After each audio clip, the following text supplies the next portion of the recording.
Boa noite, galerinha, tudo bem com vocês?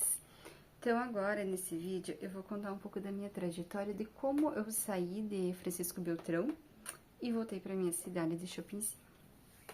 Quando eu saí da fábrica que eu estava trabalhando, eu gostaria de fazer Não, bem na verdade, foi um fator pessoal que me motivou a sair, que isso eu vou estar contando nos meus próximos vídeos e explicando um pouco sobre isso.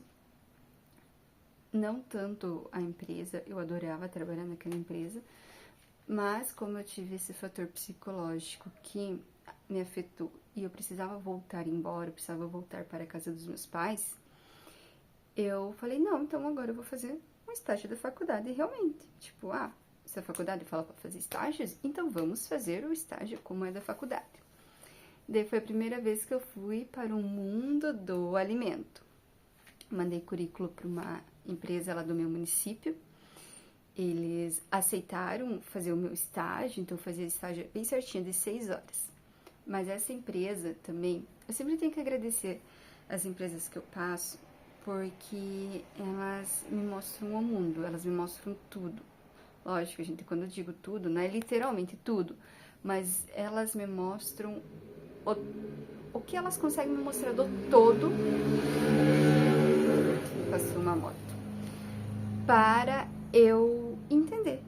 E foi ali que aconteceu também nessa empresa. Era uma das maiores hoje de Chopinzinho. É uma empresa alimentícia. Nunca tinha. A minha experiência com alimento é o que a minha mãe fazia, que a minha mãe faz até hoje.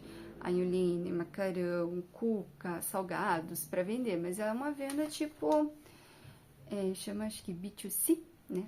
Direto ao cliente. Não é nada para mercados, coisas assim. Então era o que eu conhecia. E a minha nona também sempre fez essa venda de porta em porta, essa venda de casa em casa, direto para o cliente. Então era o que eu conhecia. O do dia a dia. Quando eu fui trabalhar, eu vi que, tipo, o que a minha mãe fazia, eu vi de uma forma mais automatizada, achei o máximo, tipo, batedeira grandona, amassadeira grandona, forno grandão, eu achei aquilo muito legal. E eu achei mais legal ainda que o processo era manual, indiferente se eu tivesse uma batedeira grande, era quebrado os ovos iguais, era proporcionada a farinha igual, o açúcar.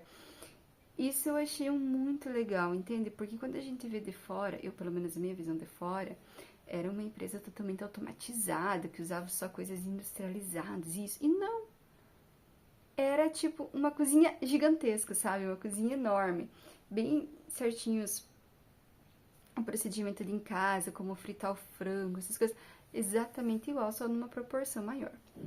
Então ali eu fiz parte não. Eles me abriram as portas para eu conhecer o setor de panificação, de salgados, mas o meu estágio mesmo foi focado no setor de bolos. E é claro que quando você chega numa empresa, assim, com uma certa experiência, e mesmo que você não tenha experiência, uma certa formação, você praticamente só aponta os problemas, né? Você não vai apontar as qualidades, você só aponta os problemas. Então, o olho vai direto no problema. Tá, mas até ali tudo bem. E daí eu pensei, vou trabalhar com fluxos de processos. Eu já tinha uma noção de como funcionava um fluxo por causa da empresa do alumínio que eu trabalhei, né? Que eu ajudei a desenvolver na parte sistêmica e pelo que eu tinha aprendido na faculdade e pelo que eu aprendi na outra empresa que eu trabalhei com a parte de balanceamento e cronoanálise de produção. Então tinha ali uma certa bagagem. Vou focar nisso. Mas como que eu vou fazer um fluxo de produção numa empresa que eu trabalho manual? Tipo, porque é fácil você desenhar um fluxo numa empresa que tá começando do zero e que é só com maquinário. Ok, perfeito. Mas numa empresa que o trabalho é manual, que a proporção que coloca no recheio é manual, que você rechear o bolo é manual, como que você faz isso?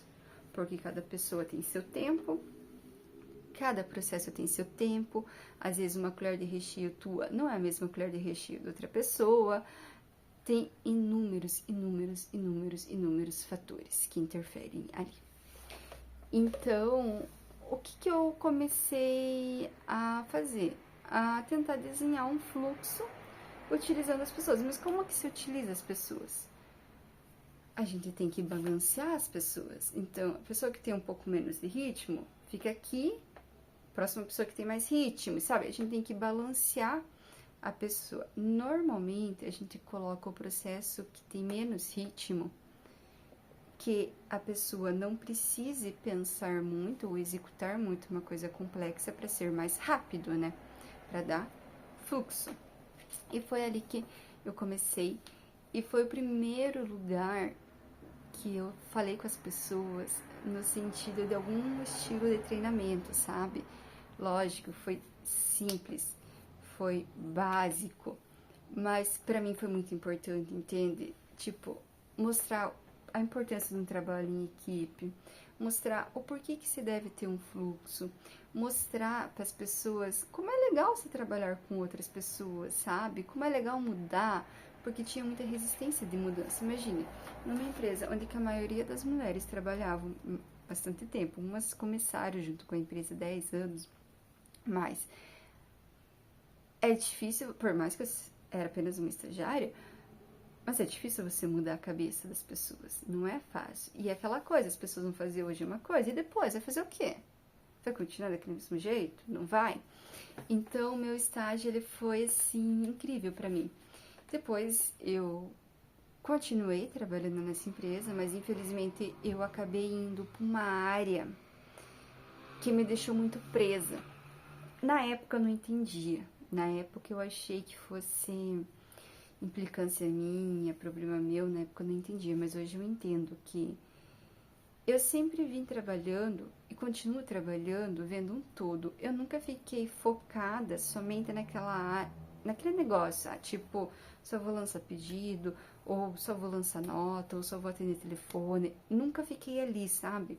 Eu sempre tive uma visão do todo. Sempre trabalhei num todo, eu nunca trabalhei ali, ó, focadinha, sabe? Mesmo quando eu trabalhava na produção, que foi a primeira empresa que eu comentei com vocês, era muito dinâmico, era várias coisas que você fazia, entende? E quando eu fui trabalhar depois no meu estágio, eles me efetivaram, e eu fui trabalhar na empresa, na parte de P&D, Pesquisa e Desenvolvimento de Produto. Sério, aquilo me travou, literalmente me travou, porque antes, meu Deus, eu andava por tudo, via de um lado, via do outro, gostava da parte de processos e tudo. E de agora não, agora eu estou travada. Travada. Só que naquela época eu era muito, muito imatura, assim, nesse sentido, sabe? Eu era, tipo, eu podia, tipo, ter falado com as pessoas, podia ter explicado para as pessoas, podia ter exposto o que eu estava sentindo, como eu estava me sentindo, mas eu fui deixando, e acabou que ficou insustentável e eu acabei me saindo da empresa.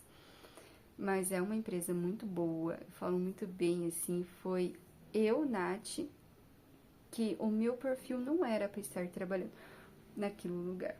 Então, a partir daquele momento eu percebi, opa, Nath, esse estilo de serviço você não pode estar trabalhando porque não é com você. Beleza. Aprendi, mas é uma empresa assim muito boa, uma empresa que hoje em dia só tá crescendo muito, tá gerando muito emprego, muitas oportunidades. Eu lembro das pessoas que trabalharam comigo lá atrás, como estão hoje, é uma empresa bem bacana, bem legal. Mas o meu ciclo foi curto ali, meu ciclo foi de 6 meses, e depois desses 6 meses, volto novamente para Francisco Beltrão.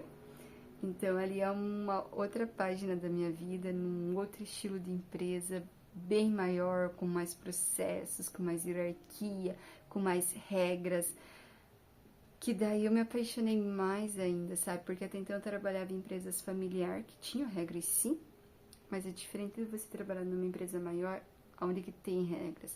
A forma de cobrar e a forma de fazer o negócio girar, o objetivo é outro.